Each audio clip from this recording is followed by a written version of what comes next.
there have been some really interesting things happening in the real estate agent space and profession. And Dave and I were talking about them this morning. We decided we want to record our conversation because what's happening with realtors and real estate agents is happened in a similar way. There was a big change in how financial advisors get paid. And so we thought we'd record this and put it out there and see what everyone thinks. Yeah, so Cynthia, I'm really glad we're doing this because it's probably a decade's rare event in the way that houses will be bought and sold. And in terms of how not only realtors will be compensated, but also in terms of how buyers will look for and evaluate realtors as well. So for everyone who is watching or listening, just to give you some context, there have been some recent legal decisions and a settlement with the National Association of Realtors and a lawsuit initiated by some folks that have decoupled the commissions or fees that home sellers pay to sell their home and home buyers pay to buy the home that's being sold. And traditionally, the seller paid everything. Yeah, that was the tradition. And again, correct me if I'm wrong, Cynthia, but I think that the deal was basically it was almost like a semi-price fixing arrangement where the seller would post that, hey, with this listing, the buyer's agent will get the 3% commission. And so it was just this unwritten rule of roughly a 3% commission that would go to the buyer and roughly a 3% that would go to the seller. So that was the industry standard. That was the recommended compensation. Now, of course, the commissions have always been negotiable. Individual home sellers, for example, have been able to negotiate with their real estate agent. The standard practice that was baked into a lot of standard contracts, the seller would choose 6%, 8%, whatever, and that would be split equally between the buyer and the seller's agent.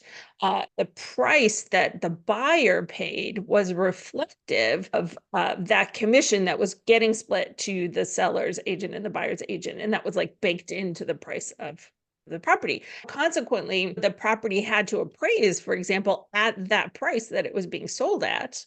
And therefore, it was easier for the buyer if they didn't necessarily have to bring that commission to the table. It was going to be baked into their whole financing structure. They weren't actually going to necessarily have to pay that commission at closing. Yeah, and it's really interesting. It's, well, how can this be? We're here in the United States and competition should exist. I guess probably the single biggest driver is access to the MLS. And if you don't have access to the MLS, it's very difficult to list and sell homes, given that realtors are the only ones that have access to that system. It really enabled this decades-long process to exist, right? Yeah, that's the MLS for people who are watching. That's the multiple listing service, I think is the full name for it. But that's right. Being a real estate agent is a profession with standards of ethics and conduct. There are, I guess, about 1.55 million real estate agents in the United States. So it's a large profession, very knowledgeable. And like any professional, they deserve to get paid. Right? We have some ideas that we prompted us to record this conversation, how the industry might react to this decoupling of the buyers and sellers commissions. Yeah, and it's interesting to think about it from the realtor's perspective and also who they choose to serve. Mhm. If you go into a relationship and that you're going to get 3% no matter what, it may suggest that you focus on one type of buyer versus another.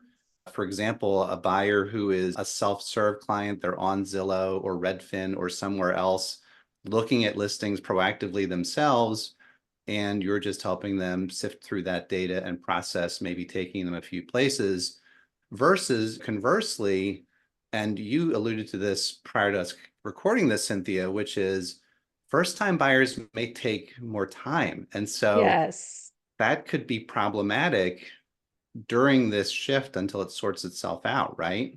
We're thinking about these first time buyers in particular, and is there a compensation structure that would incentivize the agent, but also take care of the needs of the buyer at the same time? Because we're a little bit worried that the first-time buyer who really needs somebody to walk them through the process, who doesn't understand the home buying process, what the inspection process, making an offer, the legal ramifications of that, the financing process, what closing is, what you have to bring to the table for closing, all of those complicated questions.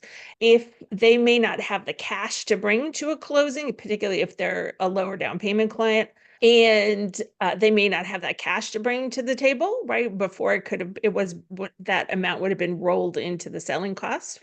Or they may try and go it alone, which would actually be, I think, pretty dangerous. This is a legal contract for something that's typically worth hundreds of thousands of dollars. You don't want to mess this up. Somebody generally needs professional help if they're doing it for the first time. So anyways, we want to propose something to the real estate agent community that we do in our respective firms, which is called a fee for service model. And a couple of different ways that this might look, and Dave, jump in and add your 2 cents at any time. So the idea that a buyer would be contracting with a real estate agent to preset menu of services, right? So it could be maybe they pay a subscription fee. My clients pay me a monthly subscription, an annual retainer broken up into monthly installments that is going to account for a certain amount of time or meetings to go look at houses, for client education, for walking them through the mortgage process, for example. Would be a flat fee for guiding them through the process of making an offer, and negotiation with the other side, and then participating all the way through the closing process. And maybe that could be negotiable, right? If the seller was really trying to incentivize the selling of the house, they could offer to pay that fee at closing, for example. So a fee for service model where it's not a commission, it's a flat amount, and agents could feel free to negotiate whatever that amount is, given the level of customer service that they provide. Yeah, that's a great model. And I think it's really revolutionized the financial planning industry, because what Cynthia and I have found, particularly in working with real estate clients, is they're not always interested in the traditional model that's existed in the financial services industry. Hey, you have assets that you'd like managed, and we'll go ahead and charge you a fee to do so. And then all of the financial planning services come along for the ride there. The subscription model works really well when someone either doesn't have the assets, say they're new in their career, or is handling it some other way. It's all tied up in a 401k, whatever the case is. And so subscription works really well. Another, and this is as simple as it gets, and it hasn't existed among realtors as a fee structure, but hourly can also work well. Yeah. It's a great equalizer in terms of if you have very efficient buyers who are, again, doing a lot of self-service DIY stuff and just need you periodically, they take up a number of hours, versus if you have new buyers or people who are maybe not terribly serious but want to go around and look at some things, that's fine. It's the same rate. Even this conversation is really interesting because Cynthia and I are collaborating on a few coaching programs targeted at groups. This may even open up group programs for first-time buyers where you bring 30, 40, right? 30 or 40 or 50 people in. Hey, here's what to look for. Here's how to look at homes. Here's when it makes sense to engage a realtor. Here's why it's not a good idea to do this on your own. I think that this whole thing is very symptomatic of, or indicative of, on the surface, it's this very terrible thing for realtors. I get that. We get that totally.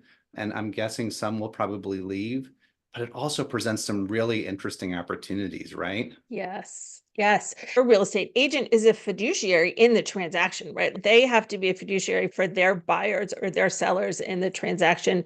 And so I could see this being very complementary to the long-term goals of how they represent buyers and sellers. Yeah. And that's it. I think that we're just scratching the surface here of how this will play out. But I think that in any industry, as circumstances and rules and other things change, realtors and other professionals who can continue to add value to their clients will do well. So just tangentially thinking about, let's take two different additional groups. One is the real estate investor, and the other is the luxury home buyer or the luxury seller. First, on the real estate investor side, I think there's absolutely a market for some kind of flat fee service where the real estate agent is helping the investor client evaluate deals, maybe seeing a property on their behalf if they're an out-of-state investor, walking them through the offer mechanics as is typical, and participating in the closing, helping them through all the legal process of buying or selling a property. And a real estate agent who is really savvy about real estate investing and understands what the real estate business owner is looking for in a transaction, which is a totally different ballgame than what a home buyer is looking for. So it really create a specialty niche around that in which they were paid well to work with that clientele. Yeah. And there's also, even talking about luxury buyers, there's also blended approaches as well, where if you're a realtor, you may say, okay, I have a $2,000 minimum. I'm just picking a number. It's not a right or a wrong number, but let's just say it's $200,000 or $2,000 or $3,000, whatever it is. And you may then say, though, if the sales price, let's just say, if it's 3,000 exceeds $300,000, you may then charge a percentage above and beyond that because it's a more valuable transaction and there's more at stake for the buyer. And so you can even do a blended approach as well, where you cover your flat fee, but then for larger homes, you may tack on to that. Sure. Or if, like many luxury properties, there's a level of marketing that the real estate agent puts into the transaction, which is typically above and beyond what goes into selling just an entry-level single-family home. So they may be creating custom websites. They may be videoing the property, doing a video commercial for the property. They might be spending $80,000 of their own money to improve it or to stage it or whatever. Again, that for the seller can still, under the current, the new system, which is yet, like, the rules aren't completely written yet, could still cover that in a commission-based fee, but it might be worth it to explore some kind of flat fee packages. I think you're onto something really interesting, which is also a la carte services. Yeah. Where here's the baseline package, but then that's it. If you want help with advertising or materials or staging is interesting, and rolling that into something that realtors do. Realtors, I have no knack for that whatsoever. Realtors look at homes all day long and see what they appraise for and know what makes sense and doesn't. And so really fascinating to think about how this could play out. Yeah.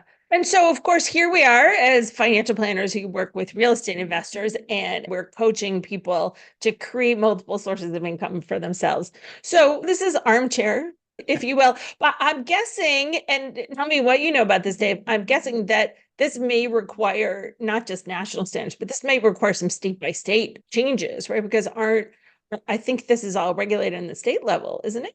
It is, Yeah. absolutely. And it will, because again, and you said this both during this and also in a prior conversation, I think we're both of the mind that in particular, first-time buyers need to be protected here in this process. And so I'm sure safeguards and rules will be put in place to govern some of what can and can't happen situationally.